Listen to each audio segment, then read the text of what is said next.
Hello folks, welcome back to my channel. After 152,000 views, more than 400 comments, I have 10 questions that people ask me almost daily on their Lorex systems, how to set different things up, and I'm going to answer them all today.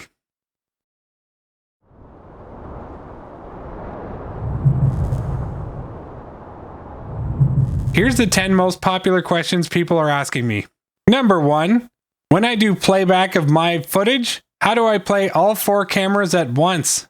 For the purpose of today's demo, I'm going to demonstrate with the Lorex cloud application that's on our PCs. If you want, you can do this in front of your NVR as well. It's just easier for me to demonstrate this on the computer since I can record this footage as well. First thing I'm going to do is open the app. Alright, to answer the question, here's how we play 4 cameras at the same time. First off, you need to click Playback. You need to select your default group. So this is all of our cameras right here. You also need to select a time when you want to play back the footage. So you have up to usually a week or so of footage saved on your NVR. I'm just going to pick today for an example. So I'll just click on today's date. I'm going to hit search. And what it's doing now is it's pulling up all the footage on the screen. So I have to pick a time when I want to watch the footage. I'm just going to pick a general time here. We're going to say 1400. And I'm going to hit play. So right now you'll see default, it plays 1 camera. It's playing my first camera, but if I wanted to play on all the cameras at the same time, all I need to do is click this button right here, the sync button. And boom, all of the cameras are online. And if you look at the timestamp for each one, they're all the same. And if I move forward in the footage, they all update again with new timestamps and new footage. And they're all playing right now. So that's how you play all the cameras at the same time. Number 2, how do I set up motion detection zones? And what are thresholds anyway? Motion detection is a really important feature on the Lorex systems that you're definitely going to want to set up.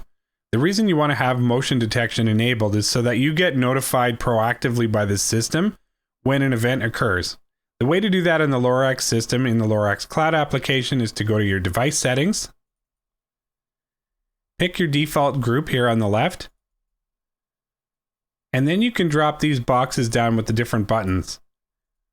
Where the actual motion detection settings are held are under Event and Motion. Once you're in here, there's a couple things you want to pay attention to. The first one is that we've selected Motion Detect, which was automatic. The channel numbers represent your cameras. In my case, I have 5 of them. We want to make sure that that's enabled. And we're going to set a zone. So this would be considered my camera 1. And you'll notice here on the top, you have the ability to set up 4 regions. So you ask yourself, what are the regions for and why do I need them? If you have a big backyard as an example, and you will have a pool in your backyard and you have an area where your kids play, you may want to set up 2 regions. One for where the kids play and one for where the pool is. That way you'll be notified proactively on either region as to what's going on. In my case, I'm only using the driveway, so I've only selected the one region. And this one is in red, that's the first one. And what I've done is you just have to click on the boxes here, or click on the space, and it'll allow you to put a box around anything you want here. So what I've selected is my driveway, my car, a little bit of my yard. I tried to stay off my neighbor's driveway. And I stayed off my other neighbor's lawn. You can do whatever you want. If you want to put you make your boxes bigger like this, knock yourself out. Once you have the area that you want selected, you need to determine what's the sensitivity and threshold. Now this one throws a lot of people off because it's kind of confusing and they don't really do a very good job explaining what those are. Sensitivity determines how sensitive the camera is to motion. For example, if the sensitivity is high, small amounts of motion are more likely to trigger an event. It's recommended to select a sensitivity somewhere between 30 and 70. For threshold, it determines how much motion is required to trigger an event. If the amount of motion exceeds the threshold, an event occurs. It is recommended to select a threshold between 10 and 50. What I've actually found for myself is that a sensitivity of 30 and a threshold of 20 does a pretty good job detecting people. One of the things that is a tricky part of having motion detection, and you'll probably find this out as well, is in the different changing seasons, You may have things trigger alerts such as weather, snow, rain, fog, bugs, and that can be really tricky to work with.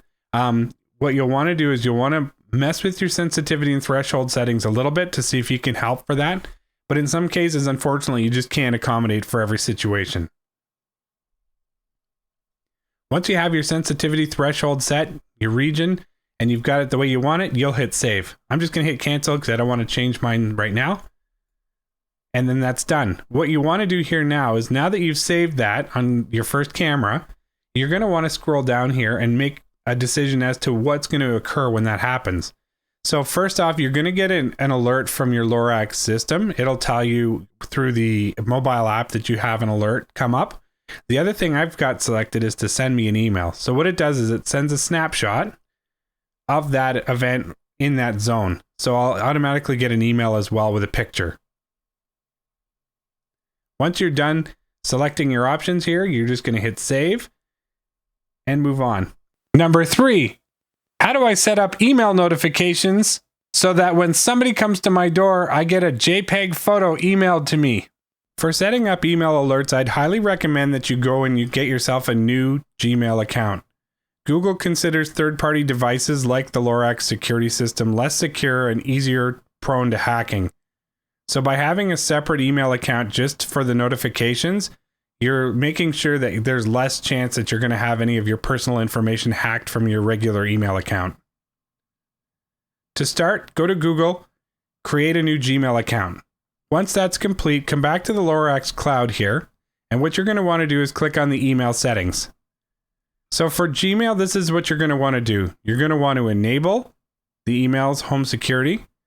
Your SMTP server is going to be smtp.gmail.com. You're going to use port 465.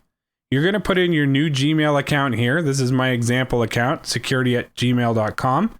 You're going to use your Gmail password right here. And you're going to put your sender as the same thing, security@gmail.com or whatever you've chosen for your email account. The next thing you're going to want to do is you're going to want to click off the attachment button. Encrypt mode is SSL. The subject line for your email that you're going to receive is alert. And then from the receiver perspective, what I do with my account is I have it auto forward to my personal account. So I don't have to keep checking multiple email accounts. I just have the new account forward to my own personal account. So what you're going to want to do is have it forward to your personal account. So you can put in your regular Gmail account right here. And then the interval time, set it for 180. And then down below here, you'll have your personal account as well. The interval should be 60 seconds here. And then when you're done all that, hit save and test.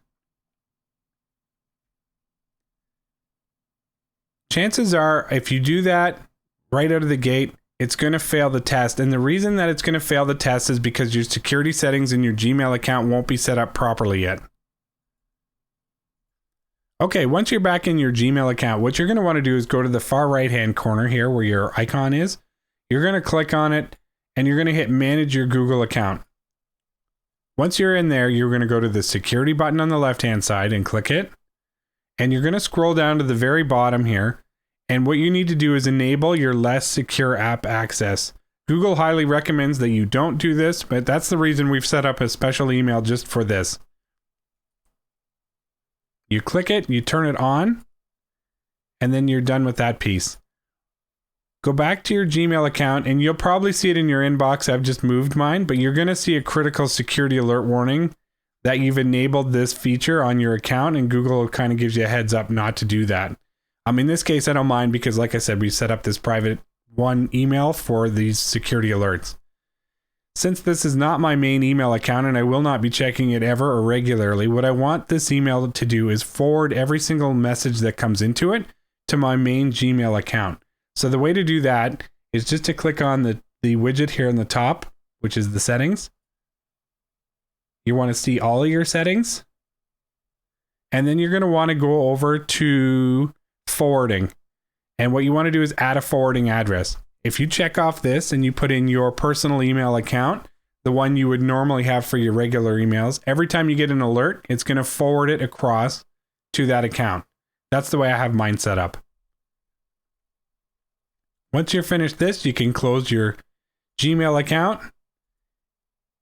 you can go back in here and you can hit test, and it'll tell you if it successfully has run the test or not. In most cases, this should work fine for you. Once you've done that and it worked fine, hit apply and then save. And then from now on going forward, you'll be able to get an email alert when somebody breaks through one of your zones. So you'll get not only the email alert with the picture attached, but you'll also get the Lorex alert as well. So it's kind of handy in a couple of scenarios from just having that information. I like having both a picture and also the alert notification on my phone. Number 4, how do I download the footage? The way to get your footage or output it so that others can see it is this way. What you're going to want to do is you're going to want to click the playback button. You're going to pick your default group over here on the left. Down here you have a choice of a couple things. You can choose the entire day's worth of footage. That's what all records means. It also gives you the ability to change the date. So you'll notice right now, if you're looking here, any of these dates with the blue ball beside it are days where the NVR has footage. So the 3rd, as an example, I would not be able to get any of the footage from. Obviously, tomorrow I can't. And what you would see tomorrow is that the 13th would be available for footage, but the 4th would no longer be available for footage. So the system continually recycles itself as it fills up, and it just goes over to the next day. So you basically have a week and a day or two in order to get the footage if you require it. So for this example, I'm just going to pick today as the day we're going to work on. You can set a time if you know the time. And I'm also going to make one other change here. I'm going to select, instead of all the footage that we recorded today, so 24 hours of the footage or whatever we're at here, I'm just going to check this box here and select the motion detection only. And then I need to hit search. So what it's going to do is it came back and it said, there is no record of inside the garage, which is fine. Because obviously we didn't open the garage today. It's COVID. We're not going anywhere. And if you look on the timeline down here, I'm just scrolling with my mouse wheel and I'm pulling it with the hand. These little yellow dots indicate where there was motion today. So if I just click on one, it's going to show it on the main camera. If I want to see it on all the cameras, I can click this one, and these ones can also show. These ones are telling me there was no motion at all. This one must have been minimal motion. So this is obviously the camera we're going to want to get the footage from. So the way to do that is you're going to double click on your camera if you want to select the one camera. And then what you're going to want to do is click the scissors icon here. And what it's done here is it's giving you a start and an end duration. So the start is just before our clip. The end is a ways after. So we're going to pull it over here. And we only need the 40 seconds where there was actually motion happening. So now that we have the 40 seconds selected, what you want to do is you want to click these scissors again. And now it's going to ask you how you want it, where you want to output it and how you want to output it. So you choose the directory where you want the files to go. And then for me, what I would probably do is say original format, and you can export it in a special smart player, which is really great. So if you pass this footage along, they can actually view it, zoom in on it, and do a few things with it.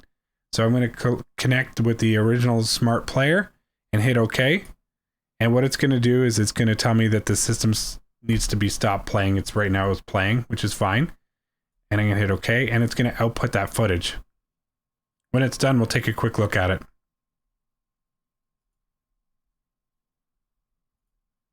Okay, the footage is done. It was pretty quick. It's opened up an executable file for people to open, which is what we're going to do. So we're going to open this file. And it's going to display a neat little player here that people can watch the footage on.